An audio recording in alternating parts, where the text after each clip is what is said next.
Լավոն խորձ, էֆիր երվել կրյոնալավարդ կաբից, մայս թատտաթայինինա, ապո մախի մարաբոխտտուն իուլ պոպուլարոն դար խայնա գարազակ Եվրոպայը, կացա ու նեմբեստակ, յանոմ ու ձիրան թայմուրած.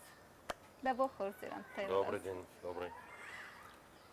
Պծագուալ հավուլր ձուրան, ամա ձիրան թայմուրած կողսետի մեծուրը իրենով, ամայա ֆլդարաստակ ձուրձանի սորստակալ. Водобон цхайна гаразами рфарсам навазага. Что мы сегодня будем готовить? Сегодня я хочу вам показать кухни народов мира. Покажу вам 3 блюда. 2 из них гарнир и одно основное блюдо из баранины, лопатка. Будет баранина по-мароккански, пататас бравос — это картофель по-испански, ну, латиноамериканская кухня, со специями и специальным соусом. И третье будет картофель дольками, запеченный во фритюре и поданный со сметаной по-азиатски. То есть это будет сметана, перемешанная с соком лайма и сладким чили соусом. На кухне его называют аджика, азиатская аджика. То есть это густая масса, кисло-сладкая, дробленый перец с чесноком, чили перец. Ага. Вот, так что приступим потихонечку к процессу приготовления соуса. Думаю, гарнира. будет очень вкусно Да. все у нас. Будет бомба. Сметана местная, стинская, 20%. Сладкий чили соус. Это можно купить в магазинах Цхинвала. Лайм, я думаю, тоже не проблема приобрести в городе. И кинза свежая, ее здесь должно быть океан. Это то, что будет идти в соус к картофелю, к долькам. Ага. Можем приступить к приготовлению этого соуса. Берем сметану, смешиваем с соусом сладкий чили. Он не очень острый, он кисло-сладкий, такой пряный. Где-то 70 на 30. 30 чили, 70 сметана. Берем лайм. Обязательно его надо прижать, чтобы вытащить весь сок из лайма, надо его покрутить, прижав к доске. То есть мы разбиваем весь сок внутри, чтобы максимум его вытащить из него. То есть вот он такой мягкий. Да. Да, потом мы его режем. Самый правильный вариант — это отрезать щечки. Выжать раз. Выжать 2, выжать 3, как бы 4 стороны лайма, а потом хитрый такой ход, мы делаем зигзаг. И выжимаем полностью весь сок от лайма, потому что напрямую его очень тяжело вытащить. Потом мы нарезаем чуть-чуть свежей кинзы. Давайте я вам нарежу кинзу. Да, вот этого в принципе хватит. Мелко-мелко-мелко. Ага. Вот он, мой кинжал.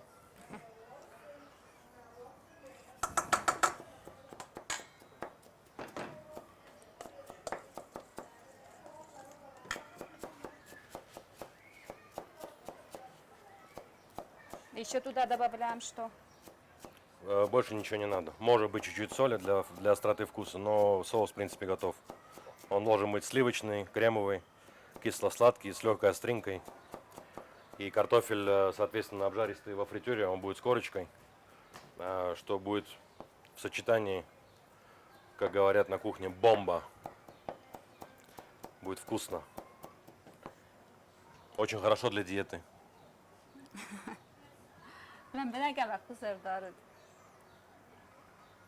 Вот и все. Получается вот такая заготовка. И мы ее перемешиваем. Это получается бомбовский такой соус. Он очень вкусный. В принципе, где я только не был, этот соус очень популярный. Просто в наши края очень поздно пришел этот соус. И не все его любят, потому что мы привыкли к тимале, к аджике, к своим домашним этим прибамбасам. Но надо пробовать. Все. Ага. И соус готов? Соус готов. Все. Это картошки с дольками, он готов.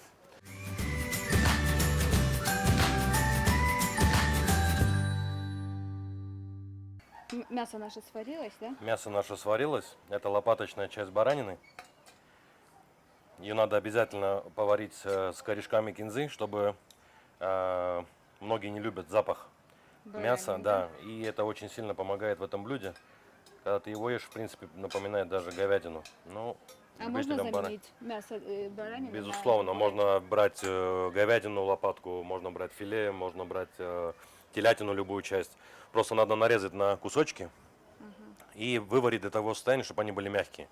Потому что мы будем обжаривать соус из овощей с ароматами имбиря, корицы, бадьян. На английском он называется стар анис. Это такая пряность очень мощная.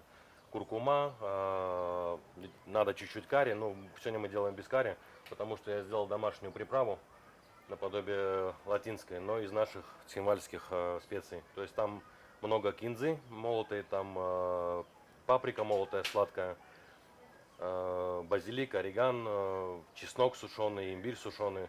Такой нейтральный получился. В принципе, и для Кавказа, и для Латинской Америки они на меня не обидятся. Думаю, нормально будет. Я заметила, вы часто употребляете слово «наше цхинвальское». Несмотря на то, что вы родились в далекой Риге, вы все время думаете о Цхинвале, наверное, живете Цхинвалом. Как вам Ну, Цхинвал? родина, я считаю, там, где твои корни. Да, между прочим, многие так не Можно быть на считают. космосе, но все равно Цхинвал останется родиной. И мой отец, мать, они отсюда корнями. И как бы каждое лето строго были здесь и воспитывались бабушкой в наших традициях. Единственное, что я не говорю на астинском чисто, но, слава богу, понимаю. Ваше самое любимое блюдо из наших национальных? Безусловно, сахараджин. А вы сами готовите пироги? Да, у меня в Риге было кафе, мы делали пироги, 4 вида. Вот, и ну, один из моих фаворитных это сахараджин. Я на них вырос. Да. И там их любят тоже, да? Да, да, пироги очень сильно пользуются спросом, и, ну, особенно с картошкой и сыром, конечно, потому что не все понимают листья ботвы. Ну, один из самых продаваемых, конечно, картофчин, но мой любимый это из астинской кухни сахараджин. Без сахараджина никак. Ну что, продолжим? Идем дальше. Да, так, мясо у нас полуфабрикат готов, мягкий, отварной, в бульоне уже со специями тоже был, то есть мясо уже имеет свой аромат. Молодой картофель в мундире. Смысл того, что он варится в посоленной воде, потом его мы сильно резко охладим в холодной водой. Холодной проточной Да. воде, да. И сама изюминка этого блюда, этот картофель ломается руками. То есть мы его ломаем и потом обжариваем во фритюре. Это такая подача пататас бравас. Почему я сейчас много тоже говорю о латиноамериканской кухне, но она на данный момент преимущественно пополнила все ряды ресторанов по всему миру. То есть перуанская кухня, аргентинский гриль, они сейчас очень сильно востребованы. Был период суши, сейчас идет очень сильно такой уклон на латиноамериканскую кухню. То есть, в принципе, по всему миру. Вот, поэтому я о ней говорю, это будет интересно для местных, кто смотрит передачу. да. Потому что вот эти продукты все можно здесь купить, в принципе, пробовать какие-то новинки, готовить дома, кто любит готовить. Вот, так что, надеюсь, Еще в чем-то, натуральном хорошем качестве, да? да, здесь Натурпродукт. кинза много чего Местная, стоит, да. аромат сильный, да, лук, помидоры вообще молчу, просто нет слов. Ну и специи тоже очень сильные, есть душа у них. Не просто масса, а ну, есть аромат хороший, богатый такой вкус. Так что приступим дальше. Сейчас Идем мы будем дальше. делать из помидор свежих такую заливку на пататас бравас. Это, в принципе, шикарные помидоры, взбитые с кинзой и чуть-чуть со специями. Это, грубо говоря, можно сказать, что специя для шашлыка. Просто надо добавить туда чуть-чуть корицы и острого перца. И, в принципе, пряность А будет. в целом у нас специи там что? Ну, грубо говоря, это домашняя аджика, грубо говоря. Просто я добавил туда побольше корицы, чтобы был такой аромат более восточный. И, ну, попробуйте, потом поймете тоже. Нам надо шкурку срезать. Это можно ошпарить кипятком, снять. Но у нас так, как бы сегодня по-быстрому процесс приготовления. Снимаем мякоть. Я думаю, для одной порции 2 помидора хватит. Мой и ваш.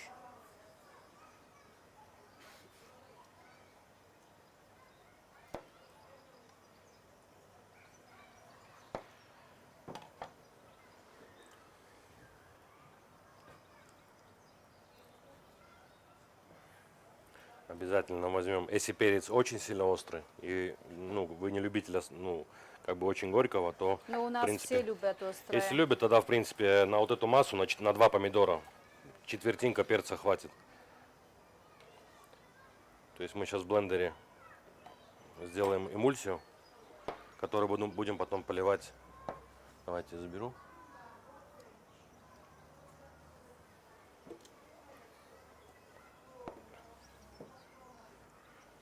Тут у нас помидор, чили. Возьмем чуть-чуть наподобие чего-то аджички.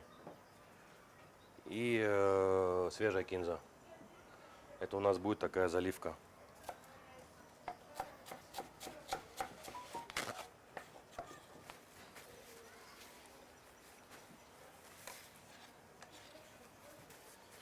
Обязательно чуть-чуть соли.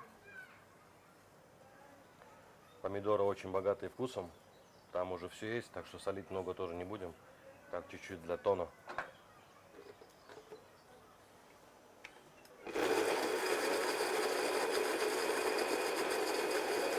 Вот такой у нас получился соус. Это взбитый помидор, мякоть, с кинзой, с чили и чуть-чуть соль. Такой 100% натуральный продукт. Сейчас бы нам еще какую-нибудь пялочку бы перелить это.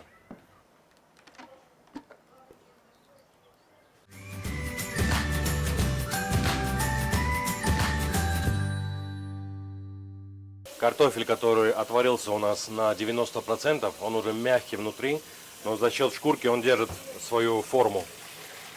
Но он уже готовый, потому что молодому картофелю много не надо. Мы его снимаем, сливаем. И чтобы ускорить процесс приготовления, мы должны его залить холодной водичкой. Пока картошка у нас остывает, давайте приступим по баранине по-мароккански. И последнее, мы быстренько сделаем картошку в течение 2 минут, 2 разных гарнира. Приступаем к нашему основному блюду, да? Да, мясо в арабском стиле, но это как бы марокканская кухня. Они ее подают в глиняных больших таких сковородах с конусной такой крышкой, с дырочкой сверху. И ну, мы сегодня делаем по-домашнему, то, что у нас есть. Но поверьте мне, вкус все будет на 99% к оригиналу. Да. То есть все, что мы делаем первое, мы берем обязательно свежий имбирь. Он присутствует, в принципе, в любой еде, и в восточной кухне, индийской и так далее. Очень полезно. Советую всем употреблять имбирь максимально ежедневно. Или в чай, или в жаркое, в супы, ну, такие азиатские, на кокосовом молоке, кто умеет делать. Имбирь вообще лучше всего употреблять с чаем, с лимончиком, потому что в нем присутствует целая таблица Менделеева. Шкурку можно снимать. Я думаю, что 4 хватит. Даже вот так. Дольками их резать. Да, только шкурку снимайте и все.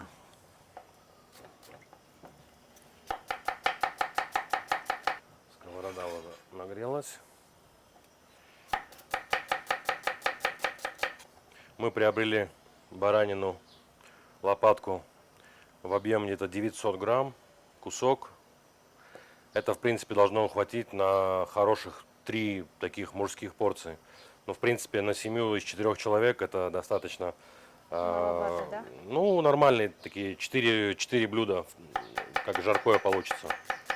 У нас же на столе всегда все есть. Обделенный никто не останется. Так, давайте я, наверное, еще тоже помогу с перцем. Перец тоже есть разные вариации зачистки. Я люблю зачищать так, без больших потерь.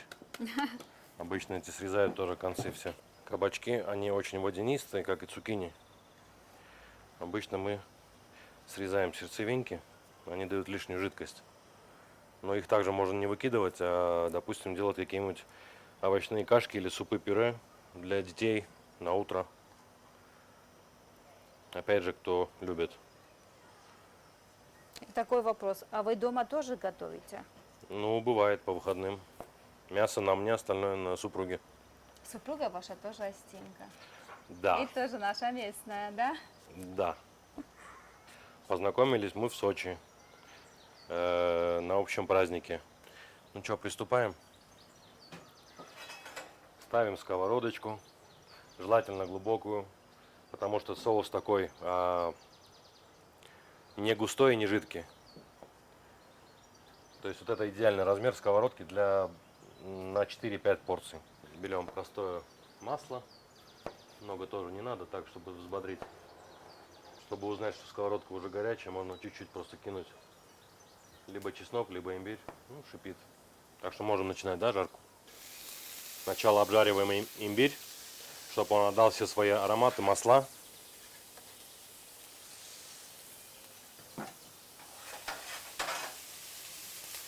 Давайте, наверное, все. Сделайте еще кусок. Да, давайте все. Пока имбирь жарится, тоже помогу. Какие у вас секреты? Посмотрю.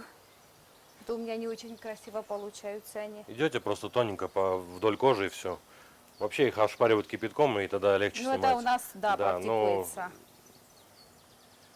они настолько мягкие, что тут сама по себе отходит. Когда уже имбирь начал темнеть на сковородке, можно закидывать лук.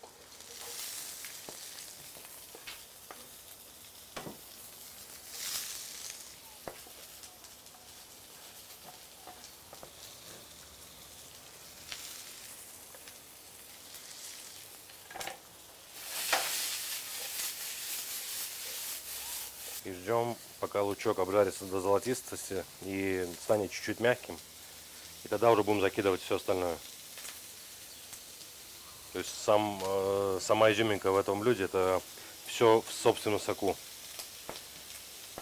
Никаких кетчупов, томат паст и так далее. Все делается на натуральных ингредиентах. И запах уже идет другой. Чувствуете? Да. Вы работали во многих странах, да? Ну, так получилось, что в 17 лет я был грузчиком на одном заводе. И судьба свела с одним человеком, который был моряк. И он меня посоветовал идти в море. Для этого мне надо было пройти курсы, морской паспорт сдать, там, попрыгать с пароходов. Ну, целый спектр этих. И я это все сделал. Короче, получилось так, что я пошел не матросом, а пошел поваром. Но перед этим я учился в Риге. Ну и так получилось, до сих пор уже 23 года я на кухне. Бывал в Австралии, я там прожил 8 лет. Учился по своей же специальности, управляющий ресторанно-гостиничным делом. Вот, и потом я приехал. Очень много в Риге поработал, открывал разные кафе, потом магазины кулинарии, готовой кухни. Звенигород, есть такой город тоже, Подмосковье, я осетином. Есть такие братья Барадзевы, сумаисты. Я им помогал тоже с кулинарным цехом. Они открывали там у себя. Ну и так, в принципе, везде по чуть-чуть. В Швеции, сейчас работаю в Швейцарии. Был в Лондоне почти год. Вот в латинском ресторане работал на гаучо, на большом гриле. Так как у нас мясо готово, мы закидываем пока все овощи и делаем основной такой матрас. Нам надо это все не пережарить и не дожарить чуть-чуть, чтобы это было... Как говорится, чуть-чуть потушить, да? Ну да, чтобы чувствовать свежесть продукта тоже. Здесь у нас есть чуть-чуть куркума, черный перец, чуть-чуть соль. Соли я много не люблю, потому что в помидорах и в овощах здесь в Ямале уже очень богатый вкус. То есть, нет смысла. Чтобы не перебивать вкус. И это мы все тоже закидываем сюда. Буквально на глаз по, не знаю, 1,5-2 грамма. Обязательно нашу смесь, наподобие аджики, с большим добавлением корицы и сухого чеснока. Потом у нас идет чуть-чуть обязательно кинза в приготовление и потом при подаче. Все можно резать крупно, не стесняться. Так, ну теперь самое главное это помидоры. Это помидоры. Помидоры не нарезаем, они все равно поломаются. Распределяем. Они сейчас дадут свой сок.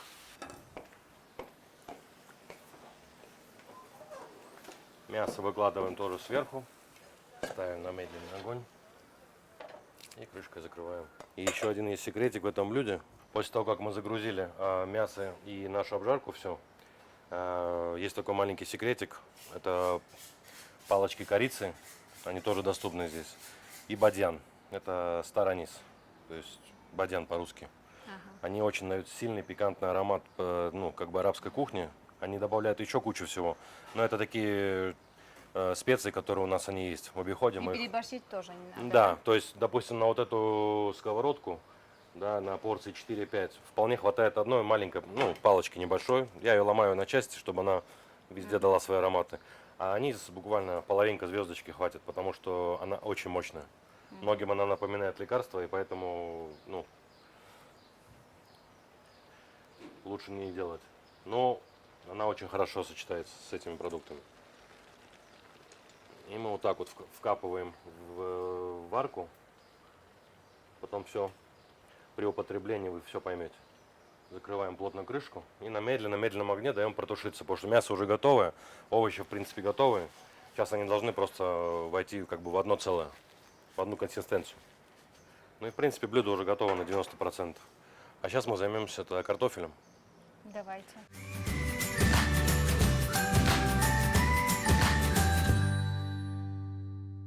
Делаем пататас бравос, да, это латиноамериканский, ну, испанский как бы гарнир. Он считается не как блюдо, как гарнир и как основная как бы закуска, как у нас картошка фри, картофель по-домашнему, все. То есть они подают ее отдельно. Это очень популярное блюдо, которое варится из молодого картофеля.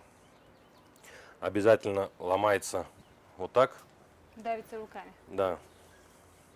Сделаем одну порцию, ну, давайте штучек 12. Вот так, приплюснутая. И жарится во фритюре до хрустящего такого состояния. Схемали как бы я не видел в магазинах нигде. Есть такая фирма Санта-Мария, специи. Там такие темно-синие упаковки. У них продаются специи фахита или буритос. Это латиноамериканские такие порошки. Они очень похожи на это. То есть мы сделали домашний, а у них они... У нас не Санта-Мария, а бабушка Мария, да? Казбековна. Казбековна.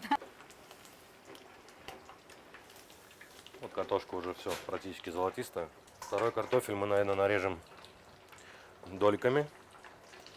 Другой гарнир. Другой гарнир. Да. С соусом по-азиатски, со сметанкой. Это тоже блюдо такое лакомка. Это, в принципе, это даже не гарнир, это реально вот так пожарить себе и оторваться перед телевизором, перед хорошим фильмом.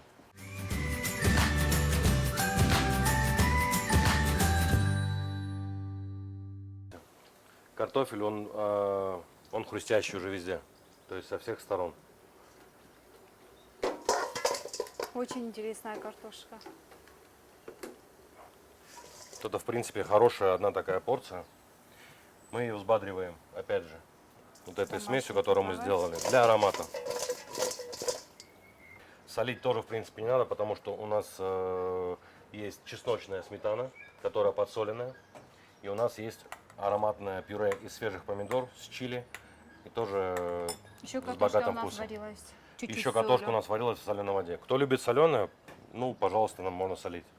Берем досечку, а лучше давайте в тарелке сделаем. И выкладываем по центру. Потом мы берем вот эту массу помидорную, которая взбита с чили, с острым перцем, с кинзой. И мы поливаем поверх картофеля. То есть это традиционно такой испанский гарнир, очень популярный. Поливается везде. И обязательно чесночный соус на сметане, солькой чуть-чуть. Какая красота.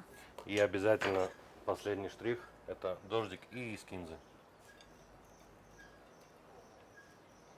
Все.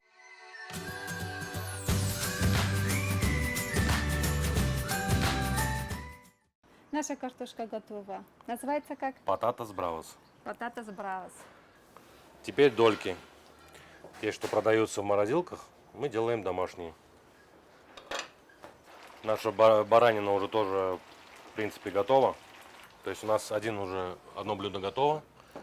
Сейчас сделаем вот этот картофель wedges, то есть дольки. Соус, который мы сделали на сметане, свежей кинзе, сладкий чили соус. То есть он уже такой, он богатый своим вкусом.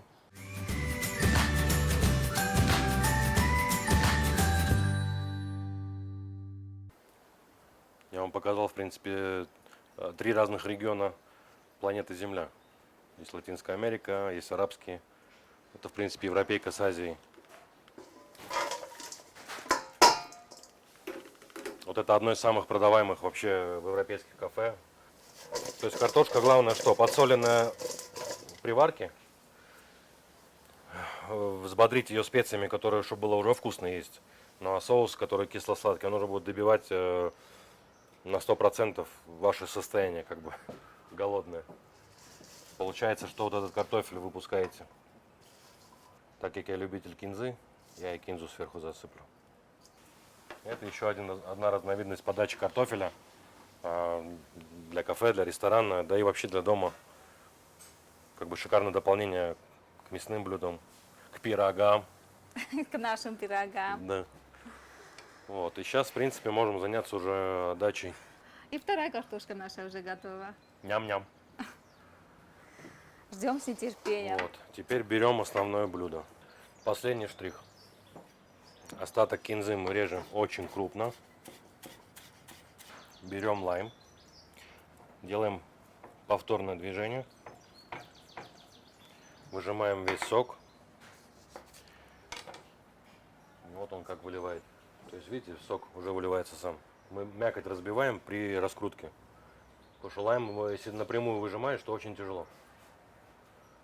У него волокна очень, ну, такие друг к другу, сцепка большая, не как у лимона. Ну и начинаем выкладку. То есть мясо у нас готово. Берем половинку отсюда в замес.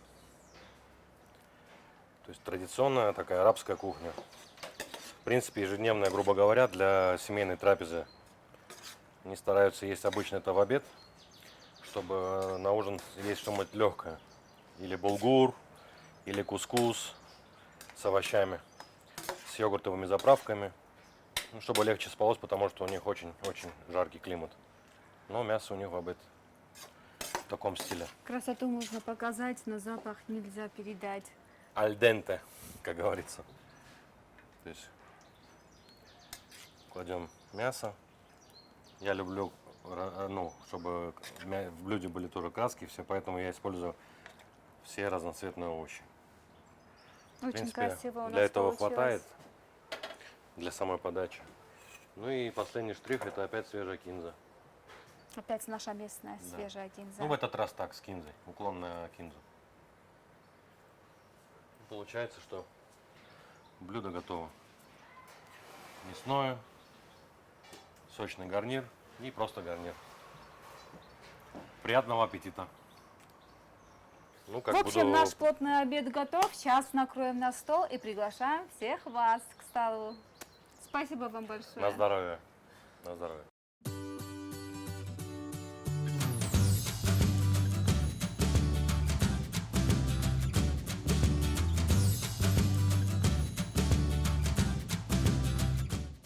وداكت في تطف تماين خينا كنكسر استتصل در خينا ما مجسك أفتز نرازن در ندست ما مستيول دير تا مخمع آلت داری و برودكت ما بازی وقت كانت رخي كوخي خرينك ترازن أما وكاديس كيف عنده نك أبيت خلات رئيسنا التبافسي خونما